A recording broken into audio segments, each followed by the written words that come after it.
Sejam bem-vindos ao segundo dia de devocional da primeira semana de casais da Igreja Batista Regular Ebenezer em 2021. E de imediato eu quero dar a seguinte informação. Em geral, nós não fazemos devocional no sábado de manhã, porque é o dia do culto, do encerramento, e eu fico me preparando para essa programação. Mas essa semana eu vou trazer um devocional em especial. E o título do devocional é A Bênção de Não Ter Filhos. Você diz, epa pastor, mas isso não é o contrário disso que está ensinando durante a semana? Pode parecer, mas eu gostaria de falar com os casais aos quais Deus não lhes deu a oportunidade de serem pais naturais. E eu digo isso porque muitos desses casais são afligidos já pela sociedade e às vezes pela própria igreja. Eles são muitas vezes tratados como subcasais em alguns círculos de sociedade. Muitas vezes parece até que eles têm um tipo de maldição. E aí parece que eles vivem sendo olhados com uma certa peninha, coitados, casados há tanto tempo, mas não têm filhos. E é justamente para esses casais que eu gostaria de trazer uma palavra do que Deus diz e como isso pode ser uma bênção nesse plano que Deus fez para a vida desse casal. Então, no sábado de manhã, eu quero me dirigir para falar sobre a bênção de não ter filhos. Vamos lá! Em outubro de 2020, numa entrevista para o jornal O Globo, o apresentador e humorista Fábio Porchat, quando questionado sobre ter filhos, responde uma pergunta no assunto, se justificando no momento não ter esse interesse. Ele disse o seguinte, escute só. É um inferno ter filho. O maior medo é perder o que construímos. Ele está falando sobre ele e a esposa. Somos muito companheiros. Tenho medo de um filho atrapalhar. Esse casamento me dá paz. A gente compra as maluquices um do outro e o filho atrapalha. A revista Isto É, de julho de 2014, trouxe a seguinte matéria. Filhos não, obrigado. Nesse artigo há relatos de vários casais que decidiram não ter filhos. E o principal motivo é que os filhos atrapalham a vida do casal em todas as áreas. Agora, sejamos honestos, nenhuma dessas pessoas está mentindo ou falando inverdades. Filhos mudam radicalmente qualquer casamento. Filhos mudam tudo na vida do casal. Filhos mudam os planos. Filhos mudam a intimidade. Afinal de contas, agora o casal não pode fazer sexo em casa quando bem quer. Às vezes até na hora que eles acham que daria para fazer, um filho aparece. Filhos mudam os horários de dormir, às vezes os horários de comer, os horários de descansar. Filhos mudam as prioridades. Às vezes o casal tinha alguns objetivos e prioridades, mas agora as prioridades são outras. Filhos mudam o próprio corpo. As mulheres que digam a luta depois de nascer já o primeiro bebê e aquela luta para voltar a ter aquele corpinho antes do bebê. Muda a própria estrutura óssea da mulher. Olha, os filhos mudam o humor do casal, o humor da mulher, muda os hormônios, muda a nossa saúde física e mental. Os filhos desgastam a gente até a última força. Os filhos nos aprisionam porque nós não temos mais aquela liberdade de sair e vir quando bem queremos. Filhos, sem dúvida, são um empecilho. Não tenho nenhuma surpresa ao ler e ver que esses casais chegaram a essa simples, óbvia e certa conclusão. Ao termos filhos, nossa vida nunca mais será a mesma. Nunca mais seremos quem nós éramos, porque agora nós somos pais. É interessante que, ao responder Porchat, Ícaro de Carvalho, que é um professor, de quem eu inclusive indico um artigo na internet sob o título 5 motivos para você ter logo seu filho, ele diz o seguinte para o humorista: filhos nos livram da miséria que é viver para nós mesmos. Vou repetir. Filhos nos livram da miséria que é viver para nós mesmos. Lembra do que eu falei ontem, que foi a frase de Andrew McAllister? Ele disse o seguinte: filhos nos permitem participar e experimentar do profundo mistério que é o Evangelho, a morte voluntária para que outros, imerecidamente, pudessem conhecer a vida. Durante essa semana, nos nossos devocionais, eu não quero ir direto àquela resposta imediata, usada com frequência, que é no Salmo 127, para contradizer esses pensamentos humanistas e seculares, e que fica quase como um jargão ou um mantra evangélico, e vou dizer, olha, filhos são uma bênção do Senhor, herança do Senhor. Eu gostaria que você olhasse de um outro prisma. Eu gostaria que você pensasse, antes de tudo, no princípio de vida que Deus determina a cada um de seus filhos. Quando Jesus, lá no templo, foi questionado sobre o grande mandamento, o primeiro grande mandamento, isso você vai ver em Mateus 22, você lê o seguinte dos versículos 37 a 40. Respondeu-lhe Jesus: amarás o Senhor teu Deus de todo o teu coração, de toda a tua alma e de todo o teu entendimento. Este é o grande e primeiro mandamento. O segundo, semelhante a este, é: amarás o teu próximo como a ti mesmo. Destes dois mandamentos dependem toda a lei e os profetas. Eu gostaria de destacar: amarás ao teu próximo como a ti mesmo. Deus nos criou para investirmos nossas vidas em outras pessoas. Todos os nossos objetivos, todo o nosso empenho, todo o nosso planejamento deve levar em conta servir outras pessoas. Se você, por exemplo, é médico, o seu principal objetivo como crente deve ser amar a Deus e servir outras pessoas. Se você é militar, seu objetivo é viver para a glória de Deus e servir as pessoas. Se você é funcionário público, o seu objetivo primário é ser para a glória de Deus e servir outras pessoas. Se você é mãe, é pai, se você trabalha fora ou trabalha em casa, nosso objetivo sempre será a glória de Deus e servir outras pessoas. Olha, o egoísmo e o hedonismo. O que é hedonismo? É a busca pelo prazer pessoal constante e como um fim em si mesmo para a vida. O egoísmo e o hedonismo leva inevitavelmente no sentido contrário desta verdade que Deus espera de nós.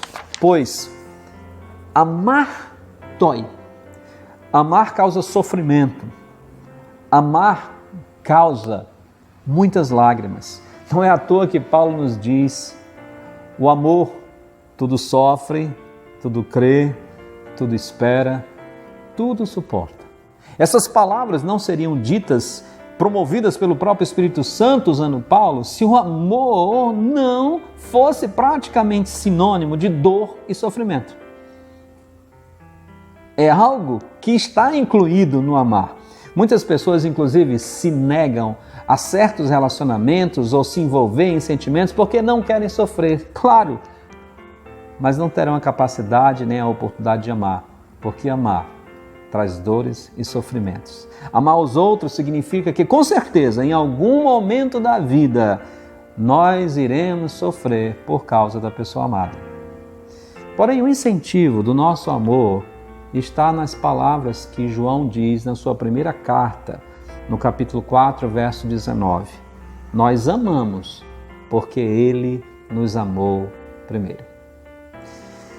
Todos os nossos atos de amor pelo próximo têm como estímulo, têm como combustível, têm como incentivo o amor de Deus, porque de outra forma jamais será um amor verdadeiro, jamais será um amor altruísta, jamais será aquele amor que fez com que Cristo se entregasse pela sua igreja, porque não passará do chamado amor do amor erótico, do amor que só busca o seu próprio interesse e o seu próprio prazer.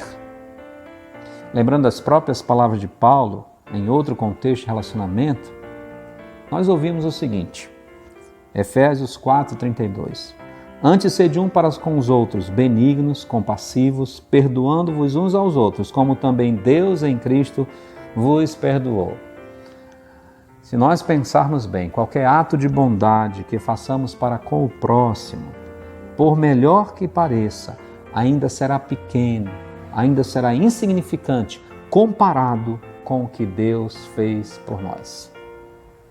Diante disso, voltemos aos filhos, né? Afinal de contas, o que tudo isso tem a ver com nossos filhos? Filhos são empecilhos para os planos exclusivos do casal? Com certeza! Eu creio que todos que são pais já descobriram isso, né? Antes de chegar aos filhos, tinha alguns planos, vamos viajar, vamos fazer essas férias, vamos construir isso, vamos fazer aquilo. E a esposa diz, eu estou grávida. E aí, para alguns homens, foi como jogar um banho de água fria. Não, jogar um iceberg em cima da cabeça dele. Muitas vezes tem homens que passam por isso, até mulheres, né? Graças a Deus não são todos os homens. Mas, perguntaria para você ainda, ter filhos trará mudanças? Com certeza. Muda muita coisa na vida da gente. Ter filhos fará você abrir mão de muitas coisas? Sim, a gente tem que abrir mão. Não tem como. Eu me lembro que eu era uma pessoa extremamente, e ainda sou um pouco, ciumenta com as minhas coisas e com meus CDs. Eu tinha tudo colecionado assim, assunto, em autores e tal, eu tinha até chegar a Helioena. Porque a Helioena ia lá e tirava um por um. Aquilo me levava nas alturas. Mas como a minha esposa sempre me ensinava, filhos são prioridades e são muito mais importantes. Eu tive que abrir mão de ficar tentando organizar os meus CDs. Filhos vão fazer a gente sofrer? Com certeza. Quantos pais que já têm filhos adultos ou quem sabe casados já não passaram por tantos sofrimentos? Filhos vão fazer com que os nossos privilégios e direitos sejam alterados e talvez até esquecidos? Com certeza. Alguns privilégios que eram nossos não são mais. Alguns direitos que nós achávamos que tínhamos, não temos mais. Mas eu queria que você escutasse algo que a palavra de Deus nos fala. Tende em vós o mesmo sentimento que houve também em Cristo Jesus, pois ele, subsistindo em forma de Deus, não usou como usurpação o ser igual a Deus. Antes, a si mesmo se esvaziou, assumindo a forma de servo, tornando-se em semelhança de homens e reconhecido em figura humana.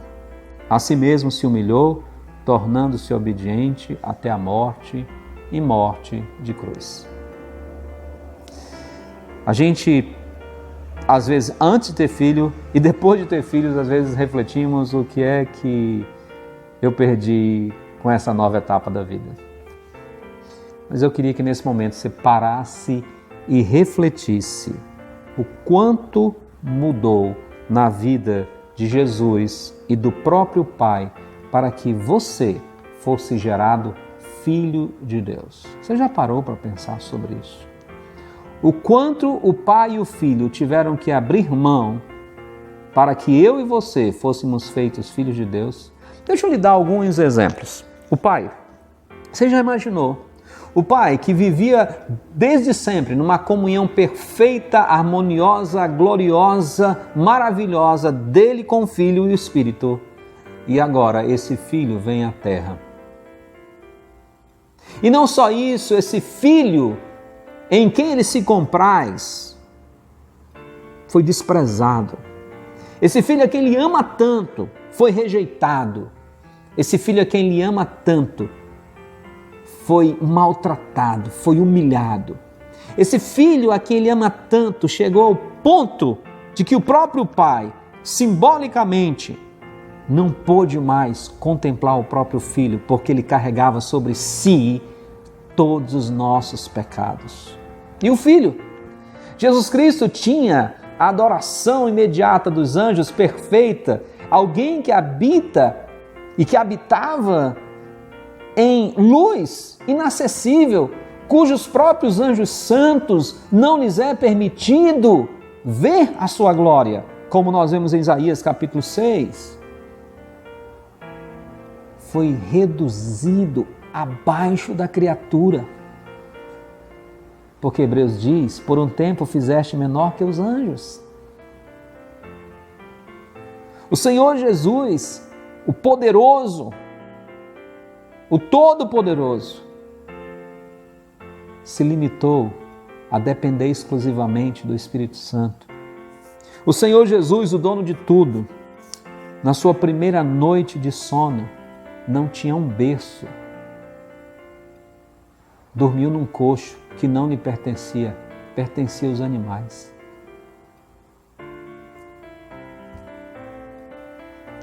Nada do que nós temos que abrir mão para termos nossos filhos, gerar os nossos filhos, se compara ao que o Pai e o Filho e o Espírito tiveram que abrir mão para que nós fôssemos feitos filhos de Deus.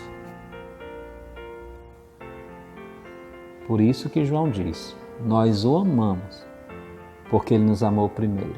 Por isso Paulo diz, perdoe os outros, assim como Deus em Cristo vos perdoou. E agora eu posso dizer para você, ter filhos é uma bênção. Sabe por que é uma bênção? Porque, como diz Ícaro, eles nos livram da miséria que é viver para nós mesmos. Como diz Macalister, eles nos permitem participar e experimentar do profundo mistério que é o Evangelho, a morte voluntária, para que outros imerecidamente pudessem ou possam conhecer a vida. Não tenhamos uma visão romantizada de paternidade e maternidade, como se fosse um conto de fadas, e a gente escreve ali no final, e todos viveram felizes para sempre, como se nessa caminhada não houvesse dores, tristezas, desgostos. Mas nós precisamos ter a visão bíblica, a visão que Deus quer que nós tenhamos.